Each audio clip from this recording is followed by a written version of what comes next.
Hey guys, how we doing? Thanks for joining me for another round of Saturday morning stories. I've got 5 stories for you this morning. The last 2 stories I read out in January 2022. So if you're one of those guys who don't like a repeat story, you can simply click away after the 3rd story. But there are a lot of people who enjoy hearing a good story once again. The background video that you're going to be watching this week, I shot last week in Chatham. Chatham is a beautiful beach town. It's quite a quiet town. It's about 30 minutes drive north of Hua Hin. Now, you don't see much of the beach because I'm at the very north end of what is essentially the beach, and it's very quiet because it was shot in a weekday mid-afternoon. Next week, I'll be giving you a part 2 where you see much more of the beach, and it's a little bit more busier than what it is in this video, but it still gives you a good idea what a charming town Chatham is. Okay, so let's begin with the first of 5 stories this morning. สวัสดีค่ะ I started travelling to Thailand about 15 years ago, not having the resources as we do now. I made my share of mistakes.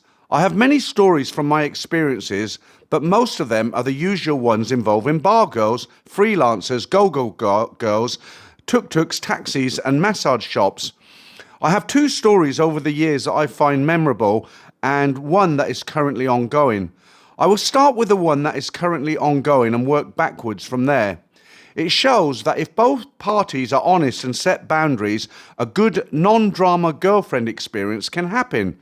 It does take the right mindset. Having been divorced twice, I'm done with long-term relationships. The love of my young adult kids plus an occasional dating experience keeps me grounded back home in America. On one of my trips to Thailand in early 2018, I bar-fined a girl in Pattaya. She went by the name of Eureka, and after getting a late-night meal, we went back to my hotel and did the obvious aerobics. We had fun, but it was not mind-blowing. She ended up spending the night and left after we went another round and had breakfast the next morning. I told her I would see her again and would come by the bar later that night. She told me she would not be there as she had a contract for a few days. She then asked me if I would like to see her friend. I thought this was a bit odd and I realised she probably did not like me very much. Knowing this, I hesitated but decided to meet her friend. I gave her my Line ID and WhatsApp and asked her to have her friend contact me. She explained that her friend worked for an agency and I would need to contact the agency directly to meet her. Despite the yellow flag this raised, I went online and made an appointment to meet Eureka's friend.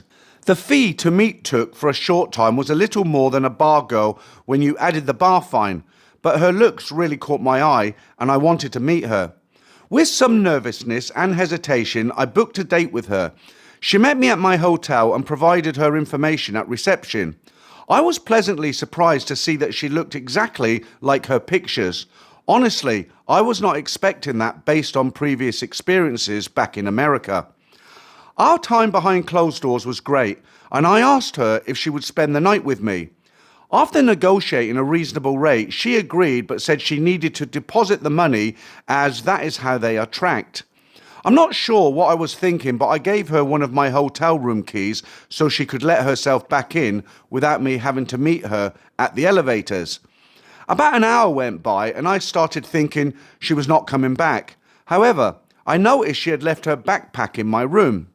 Took returned about 90 minutes later with a large amount of takeaway food. It was a wonderful spread of seafood, chicken, vegetables and pork. This was a first for me. Never before had I had a girl buy me a meal. We grabbed some drinks from the overpriced minibar, which I did not mind, and after eating, I took her up to the rooftop bar for another drink before we turned in for the night. We went another round of aerobics and off to Dreamland I went. I woke up in the morning and we had another round before breakfast. Shortly after breakfast, I had to leave for Bangkok to catch my flight to Phuket. I kept in touch with her through Line about once or twice a month after returning home to America. About 9 months later, I found myself heading back to Thailand. I asked Tuk if she would like to spend the night with me, and she asked me to schedule the date through her agency. I'm not sure what this agency had over her or where her loyalty lay, but I decided it was something I did not want to know. I booked an overnight date and paid more than I should have, but she was worth it to me. We had a lot of fun and I enjoyed the connection we were making. If you believe what she told me, she revealed that she had worked at a go-go bar and dated the owner for 11 years. She eventually left him because he was cheating on her and she lost face. This explained her fluent English and her ability to read and write. This pattern continued whenever I visited Thailand. Fast forward to March 2020, and my planned trip to Thailand was only 3 days away. I already had an overnight booked with Tuk 4 days before my departure. My neighbour Bobby, who was in the Philippines and planning to meet me in Thailand, messaged me on WhatsApp telling me not to go. He said the Philippines was shutting down and Thailand would be next. He was heading home because he did not want to get stuck. Shortly after that, Tuk messaged me online telling me the same thing and said she was heading back home to Isan. A few weeks later, I messaged Tuk and got nothing back. A couple of days later, I tried WhatsApp and again, nothing. About 3 months later, I sent a simple Sawadee Krap, though both line and WhatsApp, and still got no response.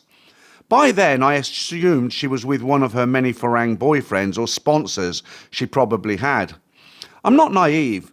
A girl this pretty, fluent in English, in her early 30s, with a sparkling personality, would almost certainly have 1 or 2 more sponsors. I did not try to contact her again until late 2021, when Thailand reopened under the vaccination test and Go program. I planned to be in Thailand in March 2022 and thought it would be nice to reconnect with her. I messaged her online and again received nothing. About a month before my departure, I visited the agency website she worked with and was surprised to see her profile still listed. I sent a request to meet her, and to my surprise, she responded the next day and was happy to hear from me. She gave me the usual explanation that she had replaced her phone and lost most of her contacts and had to get a new line ID. I did not think much of it and did not really care, as she was not my girlfriend and I was not her sponsor. I gave her my dates in Pattaya and arranged for her to spend a couple of days with me. It was fun being with her again after not seeing her for a couple of years. She had the same energy behind closed doors and always left me short of breath. I missed seeing her in 2023 because my travel dates were not flexible and she had a 10-day contract when I was in Thailand. Later that year, during one of our random line chats, she told me her mother needed help on the farm because her brother was in jail. She said she would be helping her mother and probably would not be working for the agency anymore. I remember thinking to myself, what would she say next, expecting something along the lines of a sick water buffalo or a broken pickup truck, but I did not get either. She simply carried on telling me about their farm, which was not doing very well. After she moved back in with her mother, we continued to stay in touch through line video calls once or twice a month. Her mother is very funny, and somehow between her mother's almost non-existent English and my terrible Thai, we managed to exchange a few basic sentences. Over time, the chats with Tuk became more about her hardships and the farm not making any money. She asked me to help her with money from time to time. It was never a large amount, usually between 3,000 and 5,000 baht, and I did not mind, as we agreed it would go towards my future visits and she would help me learn to read and write and speak Thai, although I failed miserably at the writing part. After a while, I grew tired of hearing the same old thing on every call, and I knew it was only a matter of time before I would be pulled into sponsorship situation. That was not something I wanted. So apart from a few Buddhist and Thai holidays, I stopped initiating contact. I still sent her money when she needed or asked for it, but far less frequently. I know that sounds bad, but it was a road I did not want to travel. When 2024 arrived, I found myself travel restricted due to a knee operation, and by the time the doctor cleared me for long distance travel, it was the hot rainy season, which I avoid in Southeast Asia. I'm a fair weather traveller. In August 2024, my neighbour Bobby asked if I wanted to meet him in Thailand around February 2025.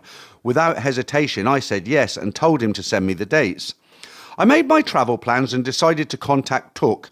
She replied the next day and agreed to meet me in Bangkok. Go to Hua Hin and then spend a few days in Pattaya. As usual, we negotiated a price based on what I had already given her, factoring that into the total. I knowingly broke the 3-day rule this time, but I felt comfortable with my holiday girlfriend arrangement with Tuk. We both enjoyed each other's company, and in typical Thai girlfriend fashion, she talked me into letting her stay with me for the rest of the 5 days I was in Thailand. For a price, of course, even though we had originally agreed to 10 days. While in Pattaya, she had her friends come over to visit and I paid for a couple of meals for everyone. My neighbour Bobby, who was with me the entire time, was no help at all. I was his entertainment and he encouraged the girls to spend my money and gave them all the overpriced items from my minibar. Between their appetites, Bobby and the girls emptying the minibar as soon as it was restocked. I was starting to run low on my budget. Luckily, Tuk let me turn the tables, and instead of her owing me, I ended up owing her money this time. Again, I did not mention, as I knew it would only be a matter of time before she asked me for money again. I never tap into funds beyond what I budget unless I absolutely have to, and spending time with a girl does not fall into that category. It may sound strange, but I do this because of past experiences where I overspent on girls, drinks and food. Speaking from experience, Thailand can be a dangerous place when it comes to your bank account. I am now in the process of finalising my trip to Thailand in February 2026. Tuk will be accompanying me again for about half the time I'm there. I'm sure her goal will be to talk me into letting her stay with me the entire time. Like an idiot, it will probably happen. This story is still ongoing, so I will wrap it up there. Although Tuk denies having any boyfriends or sponsors, she openly admits her lifestyle as a girl for hire. Her mother worked in a massage shop in Krabi years ago, so maybe, like mother, like daughter. She is different in the sense that she tells me up front in a polite and honest way that everything between her and me is about money. I enjoy your channel and please keep up the good work. I will send in another story or two about my experience with Thai girls in the future. It took me several months to write this one. So pretty good story, and the guy sounds like he's got his head screwed on, got the right attitude when he comes to Thailand. I just want to tell you a little funny story before I go into story number 2. So he's talking about the agencies here.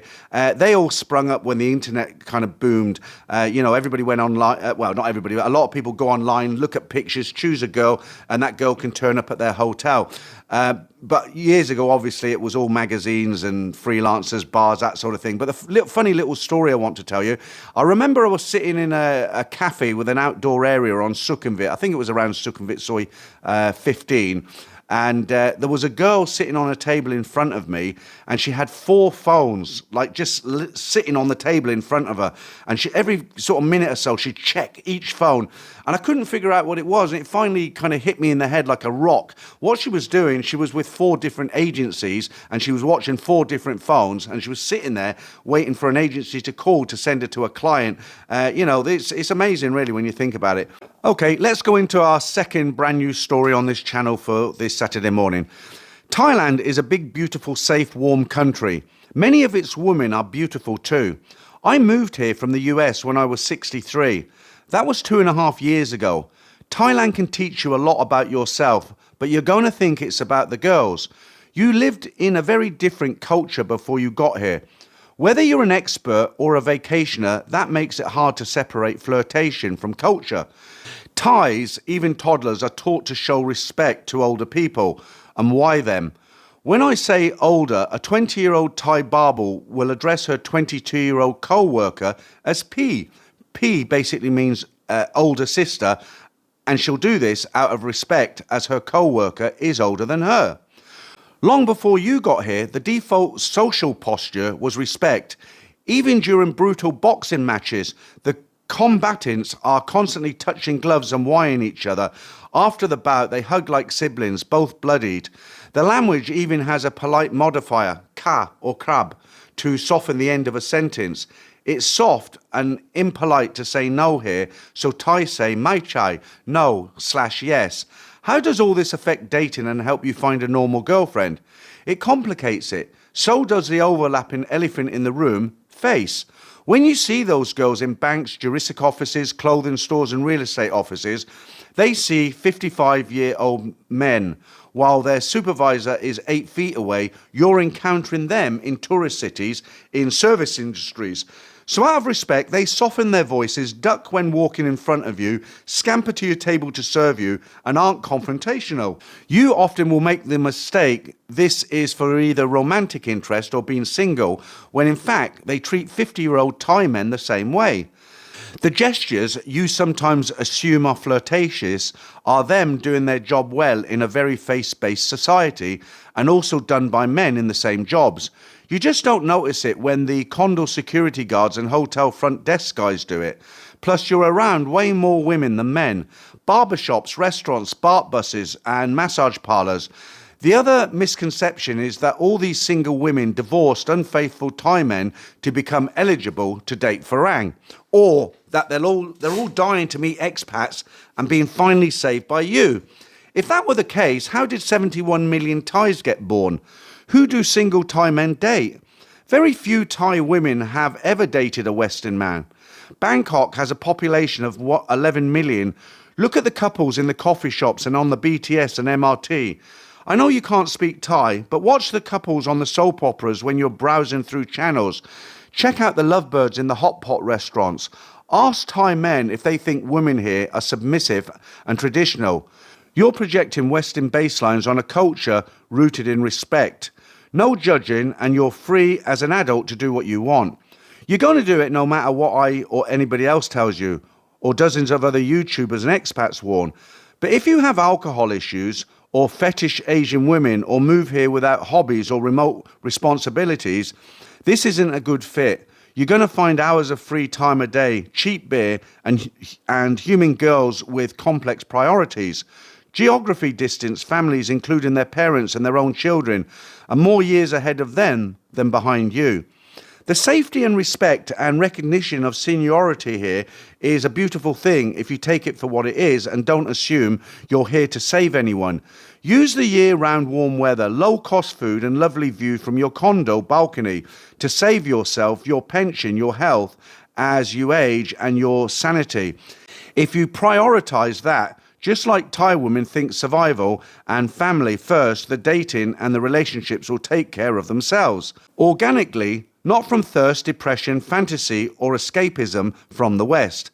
The best, most genuine women like to be seen as a companion, not an escape hatch. Just like you want to be seen as a lover, not as an ATM machine. So I've actually received several stories from this guy, and he always talks a lot of sense. And I understand what he means. If somebody comes here and they didn't really understand the culture, it's true what he says. If you're an older guy, sometimes you'll be in a department store and a younger girl will pass you and she'll duck down very, very politely. And, there is this politeness towards older people, which is very, very nice. We seem to have lost it in the West. Right, okay, straight into story number 3. You published my story in 2023 under report 279 dated 22nd of the 11th, 2023. It was the story of a bar girl in Pattaya who received a very splendid farewell when I took her out for one night. The girl and leaving the club with some ceremony. I'm just going to cut in here very quickly if you didn't hear that story. He bar-fined a girl in a go-go club, and basically all the girls in the go-go club roared and screamed and kind of sent her off as if she was some sort of princess going off on her first date. And we hadn't seen that before, and he was very surprised. I'll carry on with the story now. I visited Bangkok and Hua Hin last week, and I sent another story which you might use for your channel. Back in Bangkok after 6 years, I stayed for a week, but it was more or less impossible to have a serious conversation with people there because they are not used to speaking English. I was very happy when I met a young sales assistant in a department store who had studied my language from my home country. She was a young girl with skin problems on her face, but the fact that she spoke my mother language at university level made everything else irrelevant. She helped me place an online order through the department store for a shirt that could only be ordered online. The next day, I returned and left an envelope for her along with my business card, but she had already finished her shift for the day. I have a PhD and thought that might impress her. I wrote that I would like to meet her for coffee or lunch as I had many questions about Thailand, and it would also be a good opportunity to practice my mother language. She never replied. 2 weeks later, I went shopping again at the same department store and intended to ask Tip whether she had received my envelope with the message. I also wanted to thank her again for her help, as my order had arrived successfully. Another sales girl told me she would call Tip. However, unexpectedly, an unknown girl appeared who could also speak my home language. She mentioned that one of her parents came from my country. She said she would handle the matter for Tip. I told her that made no sense, as Tip had handled my order, not her, and she would not know why I wanted to speak to Tip. She said Tip was dealing with another customer and was unavailable, but I felt there was some untruth in what she was saying. I had the impression that everything was arranged so that I could not speak to Tip again. I said no problem and told her I would wait until Tip finished with the other person. Finally, Tip appeared with an angry expression and was accompanied by the two other girls. There were 3 of them, and they told me they would listen to my issue. I felt like I was being questioned by a group of police officers. I explained that the other 2 would not be able to answer my question, which was whether Tip had received my message 2 weeks earlier.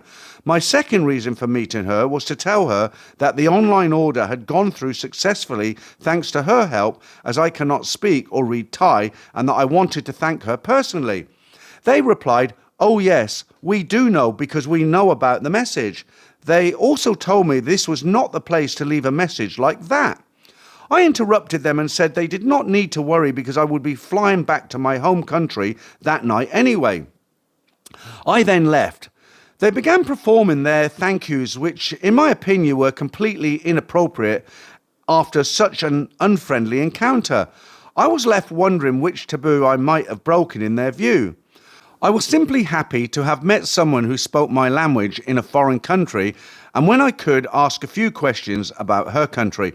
Yeah, he never did find out. It is strange. You've got to be very, very careful. You can't talk to, normal girls in offices, department stores, malls, in the same manner that you would in an entertainment centre. You could say something very innocently, which really insults the girl. I mean, I haven't got the answers to give you, but you've just got to tread very delicately when you're talking to regular Thai people. They're not easily offended, but, and they understand you're a foreigner and you don't know the culture. And it's very rare that they'll actually get aggressive towards you. Okay, we're going to go into story number 4 now. I realised after my first submission that writing to you is a form of cheap therapy, laugh out loud. When you have been on the Asia travel treadmill for a long time, you acquire memories and experiences, and it feels good to get them out in the universe to fly free and end up where they settle.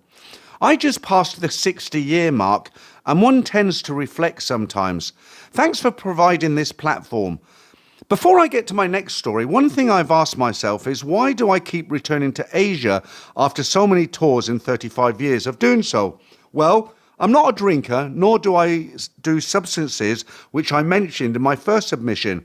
So hanging around a bar getting plastered is not my thing, but no judgment there as long as there is respect for the culture and the people. One thing is simply the need to escape from my usual commitments and daily work routine a few times a year, where I have no real responsibilities to perform or expectations to maintain. I was married to a Japanese woman for 7 years, whom I met while living in Japan. Divorced with no kids, marriage is simply not my thing. I have come to realise that I'm not capable of a sustained relationship, as I grew up in the ashes and fallout of my parents' bad marriage, which ended in divorce. And I think this sets a negative template to long-term relationships somewhere deep in my psychic storage unit. My mother was a saint in my eyes, and my father was a violent alcoholic. Of course, this impacts me both consistently and subconsciously for the rest of my life. It only dawned on me as I get older that I lack the confidence to maintain a long-term relationship, and combined with the fact I am very independent, it is probably not a great combination. Ironically, when I am in a relationship, I am always responsible and considerate, but I soon yearn for my complete freedom again. I now know this and accept it for who I am. Anyway, on to my next adventure. As I mentioned in my first submission, Tick and I had finished up after 2 years, and I was a free agent. My first 5 trips to Thailand were to see her primarily, but my subsequent trips were motivated by simply enjoying the culture and training in Thai, which was part of my life's martial arts journey, and I still travel on today. My trips were a combination of training and relaxing. Everyone who travels to Asia frequently often gets asked, isn't it dangerous? Well, of course, in most cases, not at all. But I do want to address a few instances where things did get tense. Take into consideration that in over 60 trips, I can only think of a handful of instances where things did stray to the dark side.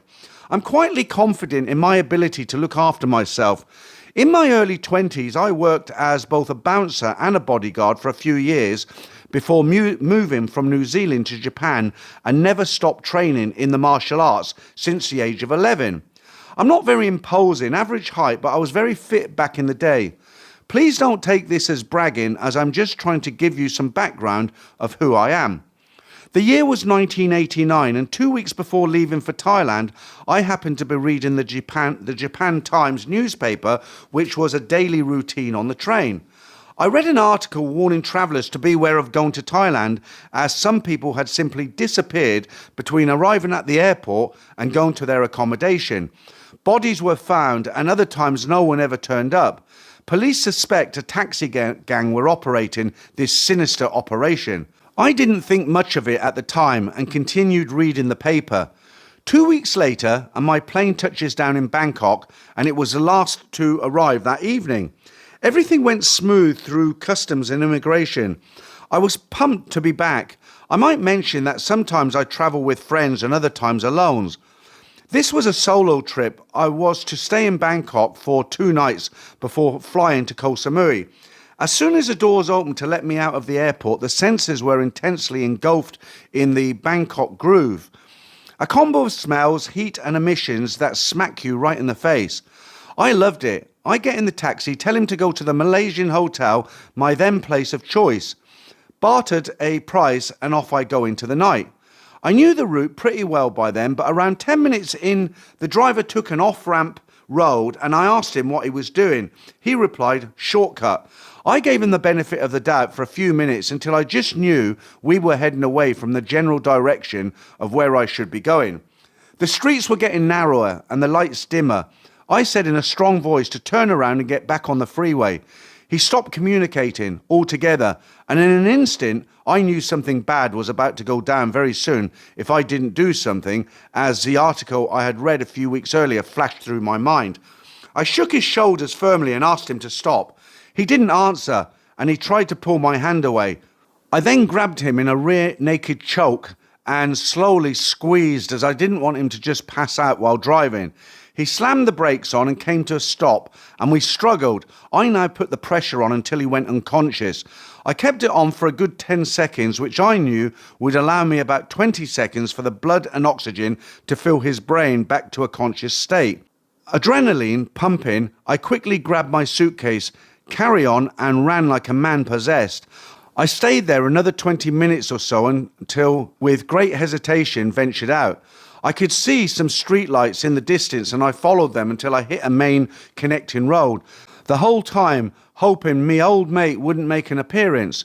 Not long after, I flagged a tuk-tuk down, and I made it to the hotel totally exhausted and absolutely relieved. I checked in and I slept long into the next morning. When I woke up and showered, I felt good and decided there was no point in contacting the police, as I didn't know the number plate of the taxi or even what the guy looked like. The cops back then just didn't have the resources to do anything with the little info I could provide. Of course, these days, the security at the airport has really stepped up, and every person getting into a taxi is subjected to details being recorded. Just a little travel/security hack I might suggest. If you are travelling alone, place your luggage in the back seat next to you. It is easy to exit the taxi in the case of a dispute. Also, there have been cases where an accomplice has been travelling behind the taxi with a duplicate key and opens the boot when stopped at the lights and relieves you of your luggage. The taxi driver claims you must have left it on the airport sidewalk. Ironically, the trip ended up being fantastic. I'll get into that on my next submission.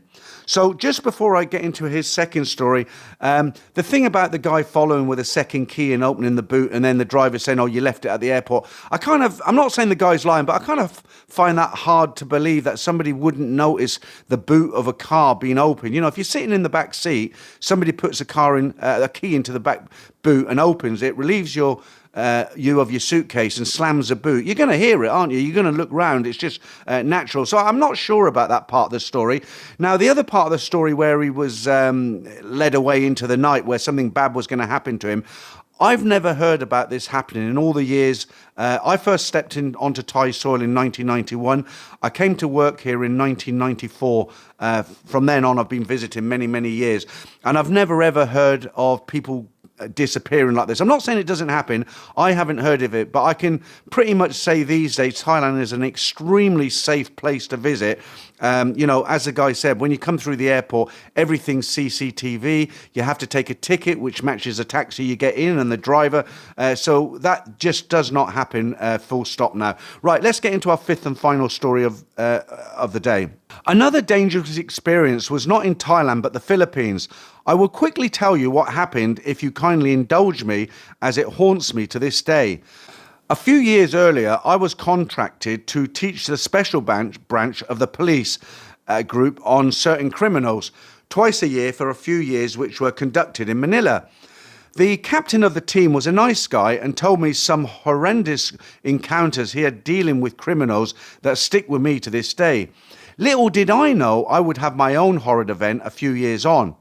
Late August 2016, I was in Davao City visiting my girlfriend. We had been seeing each other for 2 years by this time, and it turned out to be my last visit to see her, as things just didn't work out in the end. We had a nice dinner with her friend and her friend's Australian boyfriend, and it was decided that we should visit the Saturday night market. We walked around, ate some food, and enjoyed a lovely massage under the stars by a group that permanently leased the spot. The Australian man was big and insisted on using a big, strong male masseur that he had used before on a previous visit, and I distinctly remember him as he had a really good sense of humour, and we joked around quite a bit. The next day, I flew back to Australia, where I was now living, and 1 week to the day, on September the 3rd, a bomb wrapped in a package went off at the night market, which was placed in the massage station right where we had been a week earlier, and killed 14 people, including the girl who had done my massage. It shook me to the core, and I shed a tear for those poor people whom I had a minor interaction with only days before.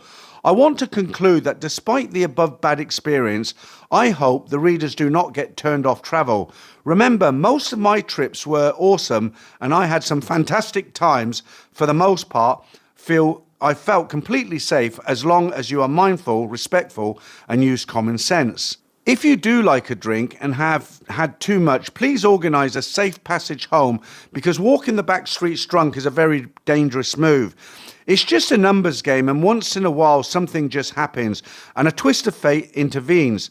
I can't wait to see what my next adventure in December has planned for me, and who knows, there might be a story or two to be had. Stay safe and happy, and I dedicate this to the memory of the poor people who lost their lives in Davao that fateful night. Yeah, that is very, very sad what happened to them people. But again, I just want to reiterate that Thailand is such a safe country. I've walked on my own through back streets at 3 o'clock in the morning, 2 o'clock in the morning on the way home from venues, and I've never encountered any problems. If anything, people smile at me or they nod their head. You know, it's just such a safe country. If you do something silly and you're very, very drunk, you can end up in trouble. But generally, I feel safer walking through Bangkok at 2 in the morning than I would through London at 2 in the afternoon. So, if you've listened to these stories and you were kind of thinking of coming to Thailand and you think, oh, it sounds dangerous, it's absolutely not, okay? Thanks to those guys for sending in the stories this week. I'm completely out of stories at the moment, so hopefully before next Saturday I'll receive some more. If you've got a story, it doesn't have to be from Thailand, it just has to be a little bit quirky, something interesting. Send it in, I'll make it anonymous, and as always, you too can hear your story read out right here on Thailand Bound. Thanks for listening, and I'll be back next week.